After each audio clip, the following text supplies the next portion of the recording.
People who realized they had bad therapists, what were the red flags? 1. So I went to child therapy back in the day, but the therapist always had my dad in the room with my sisters and I. Because of that, I was never able to tell her about how he was abusing my sisters and I.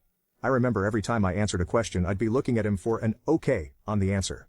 She literally never caught on. 2. I was 13. The therapist was an older woman who upon first meeting me said to my mother that I was on coke. I wasn't, and that my father and or brother were aping me. My father and brother have never, ever touched me like that. This was one sick woman who needed help herself. 3. When he was on the news for banging a client, it was his arrest photo because that's a crime. He was our marriage counselor, and he was married. So was the client. 4. The one I went to after my suicide attempt at 16 had some, not so compassionate opinions.